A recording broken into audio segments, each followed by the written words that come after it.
It's your weekly business magazine show, Carib Money Report. I am Kimberly Ramkalawan.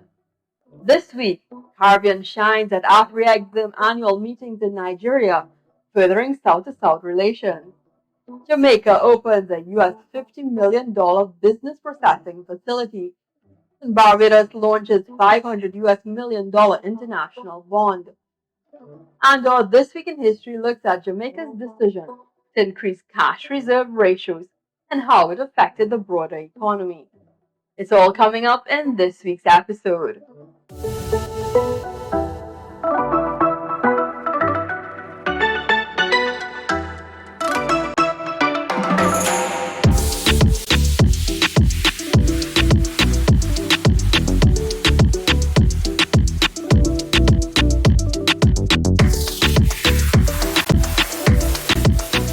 We begin this week's episode in Jamaica, where it's beginning a trend of revamping old industrial sites with new technology and business parks.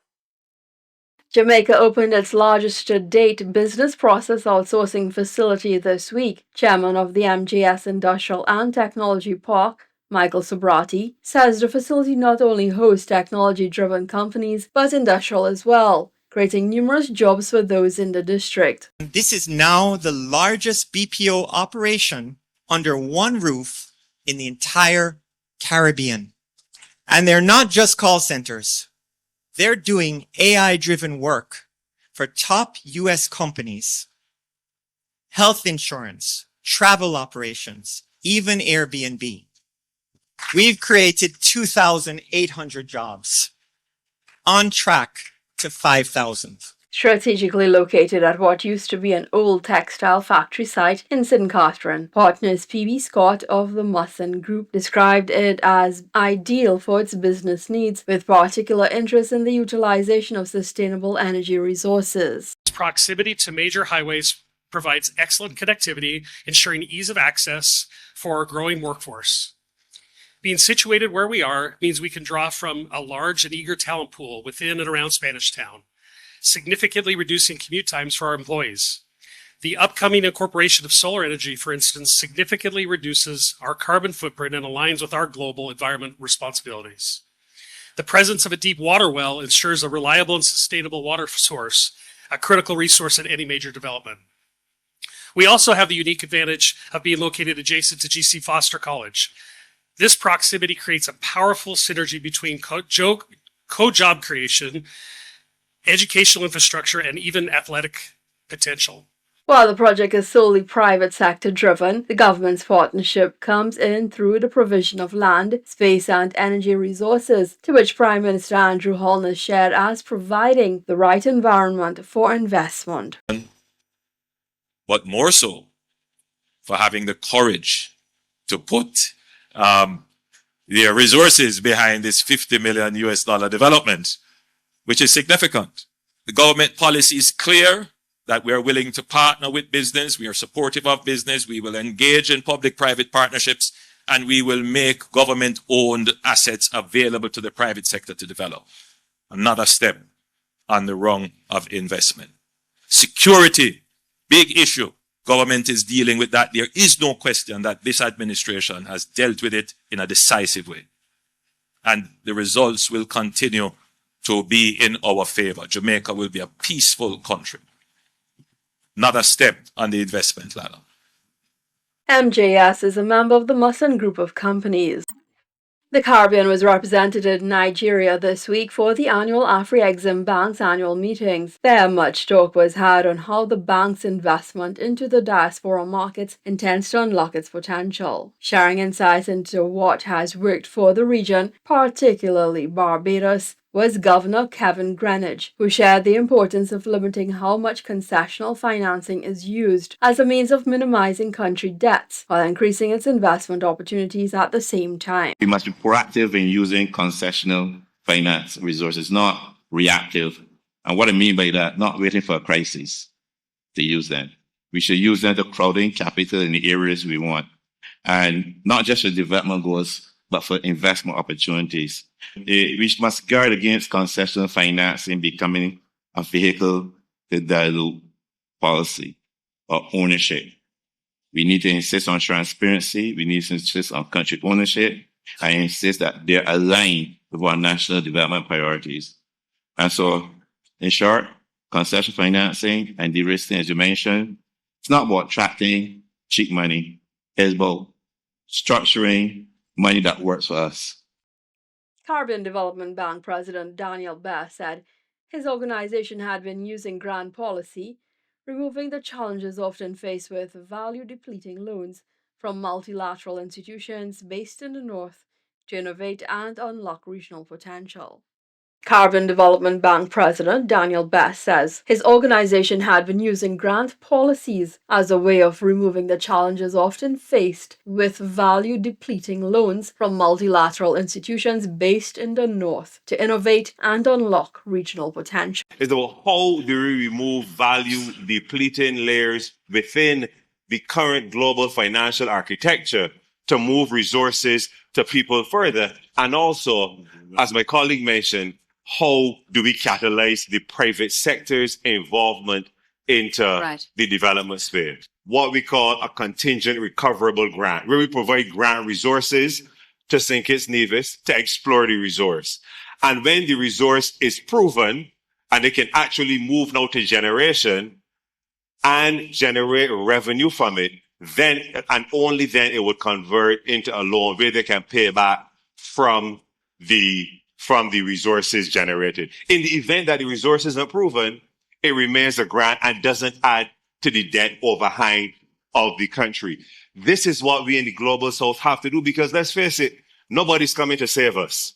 Pivotal to growing economies despite availability of capital is an enabling environment, a picture Professor Dr. Marlene Atz painted as she attempted to illustrate the importance of collaborating with the private sector. To allow our private sector to take a more active role because in their world, they have access to resources, they have the wherewithal, they have some of the knowledge, they have some of the technical capacity to take up the slack where our governments are challenged. It's simply a question of government versus the private sector. The government is constrained, but they still have to provide the enabling environment. I think we can't allow governments to abdicate that particular responsibility. So that's the first thing.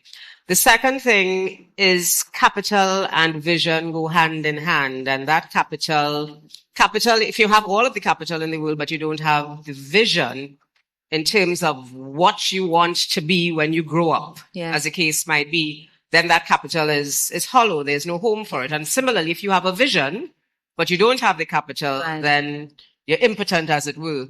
And I think we need both. Caricom Secretary General Dr. Carla Barnett, in leading the contingent and addressing Day 3's session themed Can Africa Rise in a Fractured World, said it was the continent's collaboration that held the capabilities of providing avenues for development in both regions. The concept of progressive unity, characterized by prioritizing shared values, collective vision, dialogue, and collaborative action must become the guiding principle for Africa's interactions on the global scale or global stage. In this fractured environment, this is an opportunity for Africa and the Caribbean, which is the home of a large contingent of the African diaspora, the sixth region, to build common cause on shared values and shared interests and forge a path towards mutually beneficial collective action. Moving to energy developments, coming on the heels of Suriname's Energy, Oil and Gas Conference last week, Staatsolie announced the signing of a production sharing contract with Petronas Suriname E&P BV and Paradise Oil Company NV for Block 66 in Suriname's deep offshore. Block 66 is approximately 3,390 square kilometers in size and located in a deep offshore with water depths ranging from 1,000 to 2,200 meters. The block is in the western part of the Suriname-Ghana basin and borders Block 52 to the south and Block 58 and Block 53 to the west, blocks where oil and gas discoveries have been made. Petronas is now active in Blocks 48, 52, 53, 63, 64 and 66 and so far made 4 oil and gas discoveries, with the discoveries in Block 52 undergoing intensive evaluation. Trinidad and Tobago's Energy Minister Dr. Rural Munilal met with Global Petroleum Group executives over its involvement in exploration and appraisal activities off Grenada's southern coast, close to the Patao Dragon fields in Venezuela and the North Coast Marine Area (NCMA) fields in Trinidad. Relations with GPG date back to 2018, when it established a commercial agreement with the National Gas Company of Trinidad and Tobago (NGC) after an initial partnership emerged from the energy sector Development Framework Agreement signed in 2012 between the governments of Trinidad and Tobago and Grenada. The move was heralded by Caricom as a major boost and move in regional energy collaboration while fostering economic growth. The meeting brought assurances of continued drilling activity in Grenadian waters, along with a renewal of the NGC-GPG partnership and ways it could advance in other levels. The minister also gave a pledge to continuing working on bilateral relations with neighboring Grenada, along with the necessary discussions targeting the potential E&P project. Barbados will launch a $500 million international bond aimed at refinancing debt in what she described as liability management. Senator Lisa Cummings explained that a bond issuance would allow Barbados to repay debts originally scheduled to mature in 2029. The issuance of a $500 million loan facility. It is captured by way of international bonds, and we have a concurrent liability management operation. The government is identifying the best form of financing to manage its existing debt. The third thing the government is then trying to do is to figure out which of its debt that it is carrying is likely to mature in which time frame, at what interest rates, and what do we do to be able to ensure that we have effective fiscal management of the country. The minister says by doing this, her country now creates fiscal space, allowing the government to reallocate financial resources to meet national needs. Barbados finding innovative ways to budget their spending and manage their economies. We take a break now. When we return, it's your Market Trends Update. We want you to advertise with us. Join us as the premier business magazine and news outlet covering the Caribbean. Contact us today at 868-783-5094.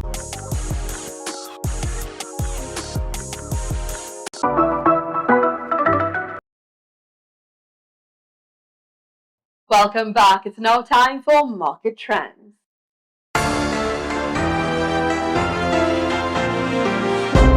This week in your report, the Trinidad and Tobago Stock Exchange saw an uptrend in new investments this week by almost 5 times the amount compared to last week, despite the ongoing takeover negotiations between Agostini and KFC's franchise owner Prestige Holdings. They are still holding firm in the market. Amidst its political changes, Plubdeco has dipped slightly in performance. Checking in with the Jamaican market, volume almost doubled compared to last week. Also in the middle of a buy over debates with Agostini, we see Massey Holdings experience a very small decline in price. Moving to Barbados, where stock exchange holds steady, with market volumes comparably the same. Real estate giant Afreximbank tops the market once again, capturing almost 94% of total traded. For the Eastern Caribbean, there was a moderate dip overall by almost 30% compared to last week's performance, securing 66% of market's volume. Eastern Caribbean Financial Holdings occupies the top position this week. The movers and shakers in the region this week. We go back to not so long ago, 1992, and Jamaica. We want you to advertise with us. Join us as the premier business magazine and news outlet covering the Caribbean. Contact us today at 868-783-5094.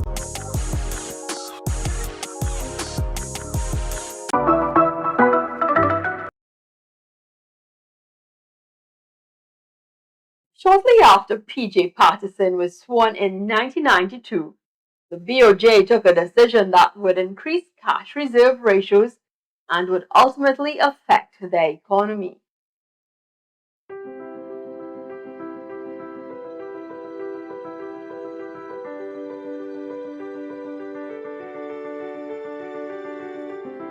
In Jamaica during June 1992, The cash reserve ratio CRR for commercial banks was increased from 21% to 23%. This increase was part of a broader trend of adjustments to the CRR during that period, with the ratio rising from a low of 19% in 1991 to 25% by 1992, with the weighted average rate for the year 1992 standing at 22.5%. This change in the CRR was implemented by the Bank of Jamaica, the country's central bank, in keeping with IMF policies, where a percentage of the commercial bank's deposits were required for holding in reserve with the central bank. The reserve requirement reached a maximum of 50% in July 1992, shortly after the liberalization of the financial sector, which resulted in a removal of foreign exchange, trade, credit, capital, and interest rate controls. Subsequently, the reserve requirement for commercial banks was significantly reduced in the context of a shift in the implementation of monetary policy towards the use of indirect tools affecting the money supply and credit conditions in the economy. Loans became harder to come by. This increase was part of a broader trend of monetary policy adjustments in Jamaica during that period, which included a rise in the liquid asset ratio as well. In 1992, there was a reduction of the inflation rate to 42%, and this was followed by a further decline to 30.1% in 1993, with the CRR having the desired impact. An increased CRR meant a reduction in the amount of money that commercial banks had available to lend, helping to curb the inflation and manage economic growth. The increase in interest rates constrained loan demand while inducing a buildup of deposit balances. Although interest rates spread widened, net interest income fell. Change income would not be seen until 1993, when net interest income rose by 168.8% over the preceding year, mainly due to an increase in loan demands following the decline in interest rates from the year before. History is how we learn from mistakes and take steps to move forward. We're taking some short messages now. Stay with us. We want you to advertise with us. Join us as the premier business magazine and news outlet covering the Caribbean. Contact us today at 868-783-5094.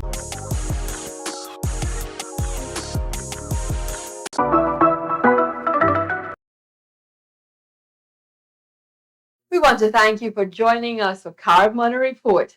I am Kimberly Ramkalawan. See you next week.